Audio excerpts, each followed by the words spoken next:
Hello students, after having detailed discussion on the scalp, we are moving to the next topic from the HNF region, that is muscles of the facial expression. We are going to see this topic under following headings such as extent, skin, superficial fascia. Deep fascia is absent over here. So the facial muscles, nerves and the blood vessels, they are present in the superficial fascia itself with its applied anatomy. Face is the front aspect of the head possessing eyes, nose and the mouth. It extends superiorly from the adolescent hairline. This is the norma frontalis view of the skull. The extent of the face is from adolescent hairline superiorly. Inferiorly it extends up to the chin and the base of the mandible. And in front it is extending and on each side it is extending up to the auricle. So this is the external acoustic meatus. So in front of it is the lateral extent of the face in front of auricle. So this much is the extent superiorly, inferiorly and on each side. So you have noticed that the forehead region, it is common to both scalp as well as to the face. So this is the extent of the face. The skin of the face, it is very much thick, elastic and highly vascular in nature. Because of its rich vascularity, any injury to the face will lead to profuse bleeding, whereas it also heals rapidly. The result of the plastic surgery, they are very much better in this region. So, there are very less chances of occurrence of necrosis during the plastic surgery. The laxity, the skin over the face is very much lax in nature. Because of this, the edema is rapidly spreading over the face. As we all of you know, in the disorders of the kidney, there occurs the periorbital edema is the most common thing. The skin, it is lax everywhere, but at the region of the nose, it is adherent to it, to the cartilage of the nose, because of which any boil present over the nose will lead to the painful situation. The skin of the face, it consisting of the numerous amount of the sweat glands and the sebaceous gland. The sweat glands, it helps to regulate the body temperature, whereas the sebaceous glands keeps the face oily because of their secretion. This is the reason why there are the presence of acne, or diseased face is the most common site for the acne due to the presence of large number of the sebaceous glands. And the laxity of the greater part of the skin, it facilitates the rapid spread of the edema. Then moving towards the superficial fascia. The superficial fascia, it contains the muscles of the facial expression, vessels and the nerve and variable amount of the fat. The fat, it is absent surrounding to the eyelid, but it is present enormously in the region of the cheek, which is called as the buccal pad of fat. And we can see this buccal pad of fat in prominence in infants. The deep fascia is absent over the face, but it is present over the parotid gland and the buccinator muscle. Over the parotid gland, it is called as the parotid fascia, and over the buccinator muscle, it is called as the buccopharyngeal fascia. Coming back to our topic, that is the muscles of the facial expression. The muscles of the facial expression, they are embedded in the superficial fascia of the face.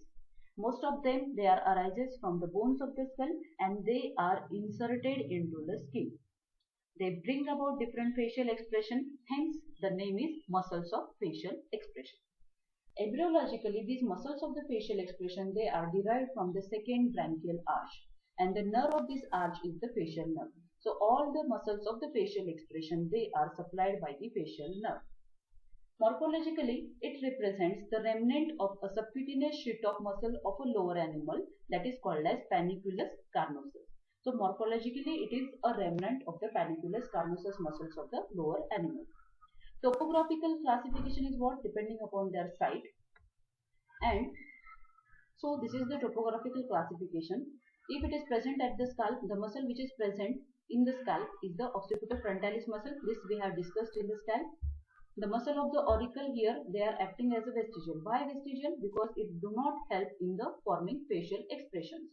The muscles of the auricle, these are the auricularis anterior, auricularis posterior and auricularis superior. The muscles surrounding to the eyelids, they are orbicularis oculi, corrugator supercilii and levator palpebri superioris. Here you can see this circular arrangement of the muscle is the orbicularis oculi muscle. This is the corrugator supercilii. This is the frontalis muscle and levator palpebrae superioris. The muscles surrounding to the nose, these are procerus, this is the procerus muscle, compressor naris, dilator naris, and the depressor septi. Then muscles around the mouth, these are orbicularis oris muscle, orbicularis oris muscle. This is the levator labii superioris alequinesi on this both sides. Levator labii superioris alequinesi, levator labii superioris, zygomaticus minor, zygomaticus major, levator anguli oris and the buccinator muscle. This is the rhizorius muscle. Platysma. Platysma is generally considered in the muscle of the neck. The depressor labii inferioris, depressor anguli oris and the mentalis muscle. So this is the topographical arrangement of the facial muscles. What is the functional classification then? Functionally, the facial muscles, it regulates three openings present on the face. These are the palpebral fissure, oral fissure and the nostrils. So any muscle which regulate their opening, so one muscle will act as a sphincter, which is nothing but the constrictor, and rest of the muscle they are acting as the dilators. In the sphincter group of muscle, the arrangement of the muscle fibers is circular, whereas for the dilators, the arrangement of the muscle fibers is radial in arrangement. For the palpebral fissure surrounding to the eyelids, the sphincter acting is the orbicularis oculi muscle and the dilators are the levator labii superioris. So here circular arrangement of the fibers is orbicularis oculi muscle, whereas this corrugator supercilii, levator palpebrae superioris and the frontalis having radial group of arrangement, so they are acting as a dilator muscle. For the oral fissure, the orbicularis oris muscle, the orbicularis oris is acting as a constrictor, whereas rest of these 9 muscles like levator labii superioris alequinesi, levator labii superioris, levator anguli oris, buccinator, zygomaticus minor, zygomaticus major, rhizorius muscle, depressor anguli oris, depressor labii inferioris and mentalis muscle. All these muscles they are acting as a dilators. Surrounding to the nostril, the constrictor acting is the compressor naris muscle. So the dilators are, so this act as a constrictor and the dilators are dilator naris, depressor septi and the procerus muscle. So the muscles of the face, this regulates the opening present on the face, and these are the palpebral fissure, oral fissure and the nostril, which regulates the anterior nasal aperture. This is the lateral view of the skull, that we will skull having the facial muscles. We will discuss each one by one. Student, not to burden yourself by memorizing these attachments, but you can remember the main important muscles over here. These are the orbicularis oculi, orbicularis oris and the buccinator, because its paralysis will lead to certain damage, so that you should know. Occipitofrontalis muscle is generally considered in the scalp region. We have already discussed this occipitofrontalis muscle having 4 bellies, 2 frontal bellies and 2 occipital bellies. Frontal bellies arises from the skin and the fascia, subcutaneous fascia or the superficial fascia of the forehead near to the eyebrows, and they are inserted into the epicranial aponeurosis. Its fibers or the belly, they are the longer, wider and being attached in the lower part. The occipital bellies, it is the smaller, shorter, and they are separated by a gap originating from the lateral 2/3 part of the superior nuchal line and inserted into the epicranial aponeurosis. The frontal bellies is supplied by the temporal branch of the facial nerve, whereas occipital bellies is supplied by the posterior auricular branch of the facial nerve. The next important muscle is the orbicularis oculi. The orbicularis oculi muscle is having 3 parts: orbital part, palpebral part and the lacrimal part. The orbital part of this orbicularis oculi muscle arises from this medial palpebral ligament and from the frontal process of the maxilla. The fibers form a complete elliptical loop. The fibers of the orbital part of the orbicularis oculi, it forms a complete elliptical loop on and around the orbital margin. What is the function of it? It closes the eye tightly to protect the eye from intense light and the dust particle. The second part is the palpebral part, which is again originating from the medial palpebral ligament. Its fibers sweeps laterally over the upper as well as over the lower eyelid to be inserted into the lateral palpebral ligament. This. It closes the eyelid gently as during the sleep and during the blinking. The third part is the lacrimal part of the orbicularis oculi muscle. It lies behind the lacrimal sac. It arises from the lacrimal crest and its fascia. So, It dilates the lacrimal sac and helps in the drainage of the lacrimal fluid. So these are the three parts to the orbicularis: oculi muscle, orbital part, palpebral part, and the lacrimal part. Now we will see the muscle surrounding to the nasal cavity. The procerus muscle. The procerus. Okay, before that we are going to see the rest of the muscles from the palpebral fissure. These are the corrugator supercilii. It arises from the medial end of the superciliary arch. So here is the superciliary arch where there is the arrangement arises of the corrugator superciliary muscles to be inserted on the skin over the middle of the eyebrows. It will produce vertical wrinkle in the proning or the disc-like. Muscle surrounding to the nasal cavity, these are the procerus muscle. Procerus muscle is originating from nasal bone. The fibers of it passes upward and they are inserted into the skin of the lower part of the forehead. From here to here will be the procerus muscle. Procerus muscle. The next muscle, so this contraction of the procerus muscle will produce horizontal wrinkles at the root of the nose or the transverse wrinkles. Nasalis muscle consisting of the compressor nares and the dilator nares. Compressor nares, the fibers they are arising from the maxilla near to the nasal notch. The fibers runs upward and medially, passes over the bridge of the nose and will be joining with the muscle of the opposite side. So this compresses the nose or compresses the anterior nasal aperture. This is called as the compressor nares muscle. It compresses the nasal aperture. The dilator nares muscle, it arises from the maxilla again on the margin of the nasal notch. So these two are the nasal notch. This is the anterior nasal spine. These are the nasal notch. So from the margin of the nasal notch is the origin for the dilator nares. The fibers passes laterally and going to be inserted on the ala of the nose. It dilates the anterior nasal aperture as during the inspiration and during anger. This is the one of the facial expression. The depressor septi muscle, it is arises from the incisio fossa. This concave depression present above the incisor tooth is the incisio fossa. From here, there is the origin of the depressor septi and these are inserted into the lower mobile part of the nasal septum. It fixes the nasal septum during action of the dilator nares muscle. Now, muscle around the mouth. Main important muscle over here is the orbicularis oris muscle, which is having extrinsic part and the intrinsic part. This is the complex muscle surrounding to the oral orifice and forms the greater part of the lips. The extrinsic portion is composed of interlacing fibers of the muscles which converge around the mouth.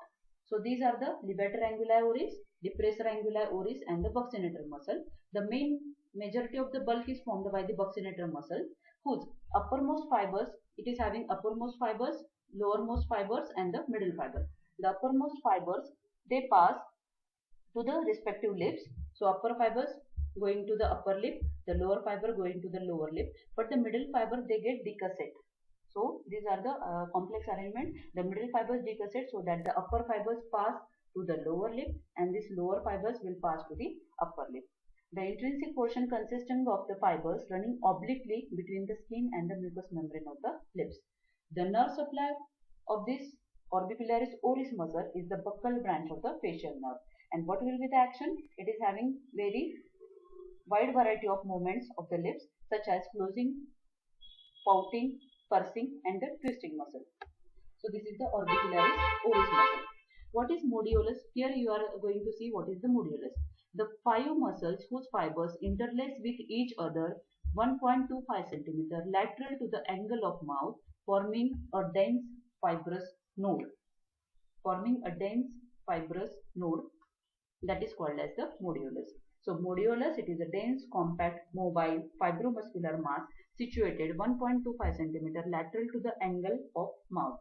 It is formed due to interlacing fibers of this levator anguli oris, depressor anguli oris, zygomaticus major, buccinator and the rhizorius muscle. It can be easily palpated by using opposed thumb and the index finger to compress the skin and the mucosa simultaneously. And the pulsations of the facial artery can be felt just lateral to this modiolus. Modiolus is nothing but a fibromuscular mass or a node. Any damage to the modiolus during the plastic surgery will lead to unacceptable facial asymmetry. So this is again the same diagram showing the modiolus muscle. This is the buccinator muscle along with the modiolus. The middle fibers they get decussate. So upper fiber going to the lower lip and the lower fiber going to the upper lip, and the 5 muscles, its fibers will interlace to form a fibromuscular node. Now we will see about the rest of the muscle. The levator labii superioris alaquinacea. The levator labii superioris alaquinacea arises from the frontal process of the maxilla. Here you can see this is the maxilla bone. The process which is going to the frontal bone is the frontal process of maxilla. So origin is on this, and it is going to be inserted into the ala of the nose. Ala of the nose. It elevates the upper lip and helps to dilate the nostril. Levator labii superioris is originating on the maxilla just above to this infraorbital foramina. If you understand the norma frontalis of the skull, you are going to remember this origin and insertion in a better way. So this is the levator labii superioris origin, and it is going to be insert over the upper lip. The levator anguli oris muscle is arising from the maxilla below to the infraorbital foramina, and it is going to insert at the angle of the mouth. So it will elevate the angle of the mouth and elevate the upper lip. The zygomaticus minor muscle, this is the zygoma bone or the zygomatic bone, which gives origin to the zygomaticus minor and the major muscle. The zygomaticus minor will be inserting into the upper lip, whereas zygomaticus major will be inserting into the angle of the mouth. So it will draw the mouth upward and laterally. The depressor labii inferioris. Here is the oblique line present on the body of the mandible. So from the anterior part of the oblique line of the mandible, it will give origin to the depressor labii inferioris, and on the posterior part of the oblique line, it will give origin to the depressor anguli oris. These two muscles, they are inserting into the lower lip and the angle of mouth respectively. So what will be their action? It draws the angle of the mouth downward and the laterally. The risorius muscle, it is one of the muscle which is arising from the parotid fascia and is as a continuation of the posterior fibers of the platysma muscle, and again this muscle is going to be inserted into the angle of mouth. Mentalis muscle, it is originating from the incisive fossa below to the lower incisor tip. So it is going to be originated from the incisive fossa of the mandible, and the fibers of it are inserted into the skin of the lower lip. This is the mentalis muscle. Buccinator needs to be discussed in a detail. The buccinator muscle is originating from the foresight. These foresight are, one is this outer surface of the alveolar process of the maxilla opposite to the 3 molar tip. Second is from the fibrous band that extends from the pterygoid humulus. This is the pterygoid humulus. Tendinous or the fibrous band present surrounding to the pterygoid humulus. Third part is from the pterygomandibular raphe, and the fourth part is from the alveolar outer surface of alveolar process of the mandible, again opposite to the lower 3 molar tip. The insertion of the buccinator, it is inserted as I have told you. The upper fibers will go to the upper lip, the lower fibers will go to the lower lip, and the middle fibers, they get decussate. So the upper fibers will going to the lower lip and the lower fibers will going to the upper lip. Here we are going to see the parotid duct. So parotid duct, it pierces this buccinator muscle. The nerve supply is by the buccal branches of the facial nerve. What will be the action of the buccinator muscle? It flattens the cheek against the gum and tip, so it prevents the accumulation of the food in the vestibule of the mouth during mastication. It is responsible for blowing of the cheek and expelling the air between the lips. So as like in the trumpet. So this is also called as the trumpeter's muscle. The buccinator muscle, it is also called as the muscle of the whistling or the trumpeter's muscle. Now these are various actions of the muscles which are performed, various facial expressions which are performed by these groups of muscles. The smiling and the laughing muscle is the zygomaticus major muscle. The muscle for the sadness is the levator labii superioris and levator anguli oris. So in the sadness, it elevates and draws the mouth laterally upward direction. Grief is extreme sadness, where the depressor anguli oris muscle is acting. So it pulls the angle of the mouth downward. Anger, there will be the dilatation of the anterior nasal aperture, dilator nares, and the depressor septi muscle is acting. Dislike is nothing but the frowning. So here vertical wrinkle and the horizontal wrinkle are appear. Vertical wrinkle will appear at the root of the nose and horizontal wrinkle will appear at the forehead, and this is because of the corrugator supercilii and the procerus muscle. In the horror, terror and the fright, platysma muscle is working. For the surprise, again horizontal wrinkle formation because of the frontalis muscle. In the doubt, mentalis muscle is working. Grinning by the risorius. Contempt is by the zygomaticus minor. Closing of the mouth is because of the contraction of the orbicularis oris muscle. Whistling is the buccinator and by the orbicularis muscle. We will see few of the facial expression. This is the smile, and this smile it is produced by zygomaticus major muscle, where the angle of the mouth it is drawn upward and laterally. Here the angle of mouth it is drawn upward and laterally. This is the sadness, where there will be the accentuation of this nasolabial fold, and this is because of the levator labii superioris muscle, and the angle of the mouth it is drawn downward and laterally, and this is because of the depressor anguli oris. You should remember the various facial expression and muscles causing that various facial expression. Grief is the extreme sadness which is by the depressor anguli oris.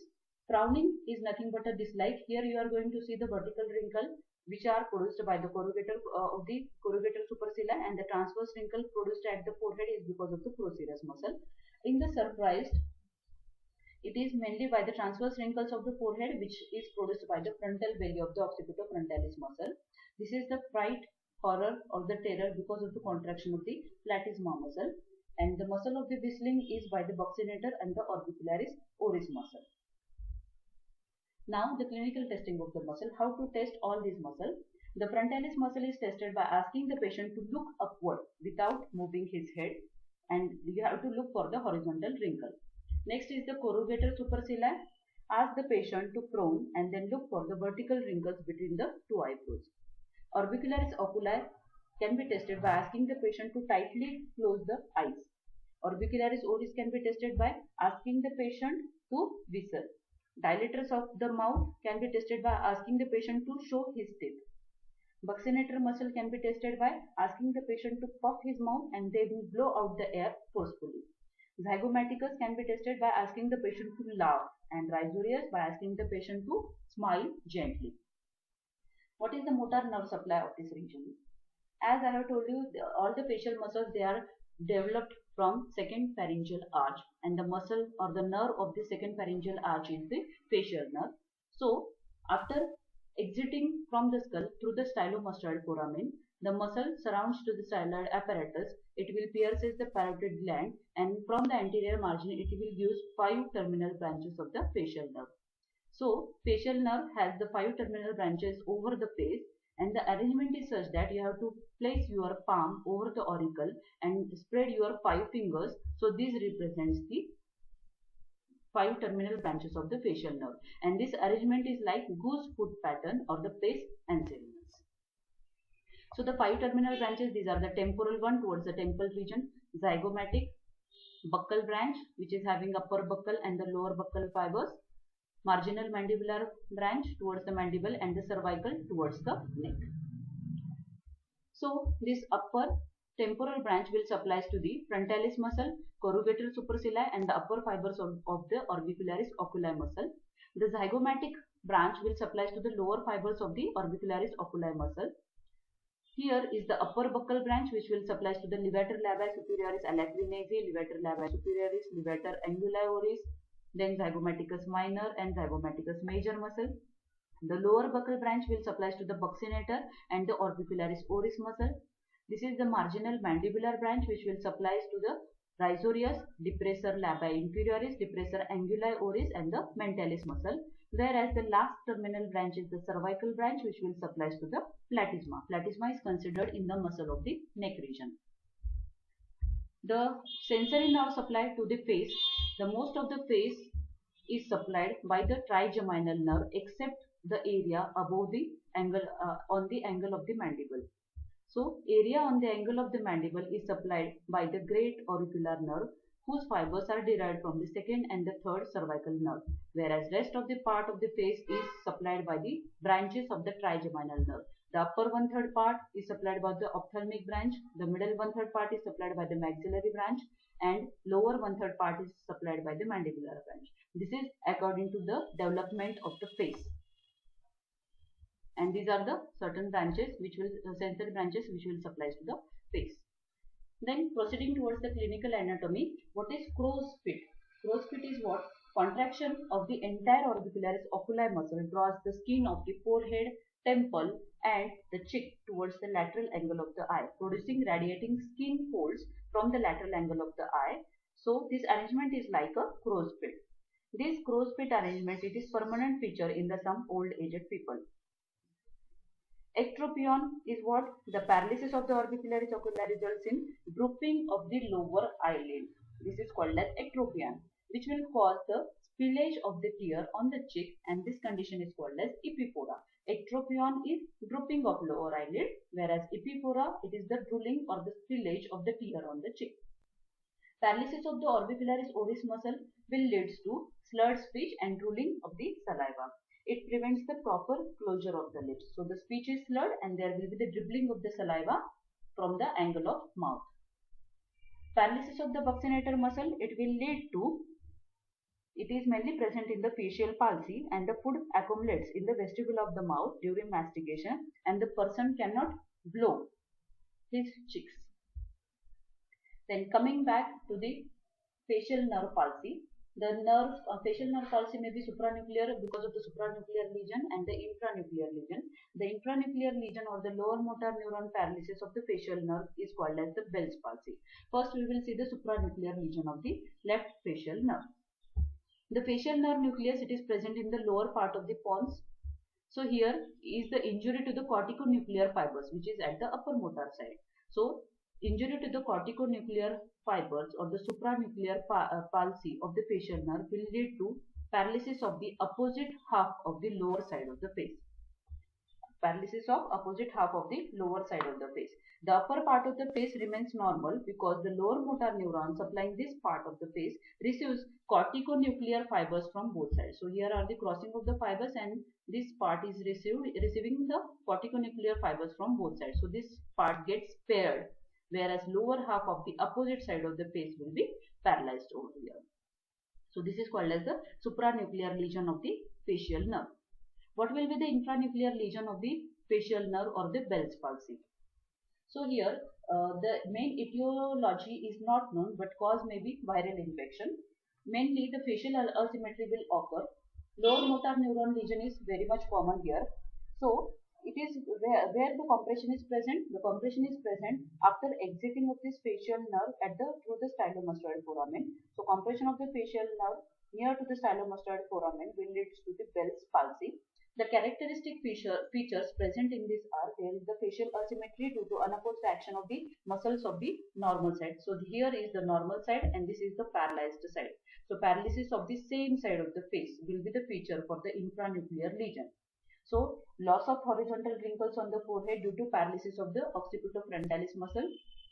There will be the widening of this palpebral fissure because of the paralysis of the orbicularis oculi muscle. Tears will be drooling out. Tears flow down from the eye. This is because of the paralysis of the lower fibers of the orbicularis oculi muscle. The nasolabial fold get flattened.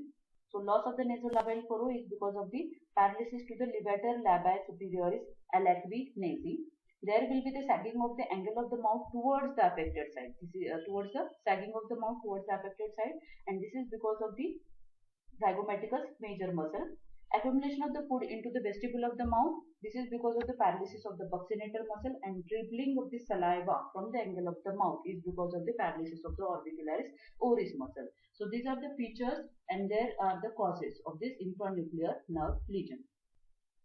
We have seen the sensory nerve supply of the face is by the trigeminal nerve. So the clinical correlation of it is the trigeminal neuralgia. It is a clinical condition characterized by the sudden paroxysmal attacks of the lancinating pain, which are lasting from few hours to several days and these are confined to the distribution of one or more divisions of the trigeminal nerve, whether it may be ophthalmic, maxillary or the mandibular one. Herpes zoster ophthalmicus, it is a viral infection involving the ophthalmic nerve mainly, one of the branch of the trigeminal nerve. Then arterial supply to this face is by the facial artery. It is branch of the external carotid artery. Facial artery is having a tortuous nature which prevents the undue stretching of the walls of the facial artery during speech, during deglutition. So this is the main purpose for the having tortuosity to the artery. Then the venous drainage, we have already discussed this venous drainage in the scalp. Supraorbital and the supratrochlear nerve unites at the medial angle of the eye to form the angular vein, which will continue as the facial vein. The facial vein unites with the anterior division of the retromandibular vein to form a common facial vein, which drains into the internal jugular vein. So this facial vein is having communication with the pterygoid venous fluxes, which in turn, with the help of the emissary veins, having connection with the cavernous sinus. So dangerous area of the face, the lower part of the nose and the upper part of the lip. So this area is called as the dangerous area of the face, as the veins draining here will go up to the cavernous sinus. So infection present in this area will lead to the thrombosis of the cavernous sinus, which is called as cavernous sinus thrombosis. So its importance, you should know what is the dangerous area of the face and what is the dangerous area of the scalp, that we have seen during the lecture of the scalp. The layer of the loose areolar tissue is the dangerous area of the scalp, whereas the dangerous area of the face is the lower part of the nose and the upper part of the lip. So this is the dangerous area of the face. So this is all about muscles of the facial expression. Children, you need to understand, you need to remember the main important muscles with their expression and how to test that muscle, and the importance of the facial nerve palsy.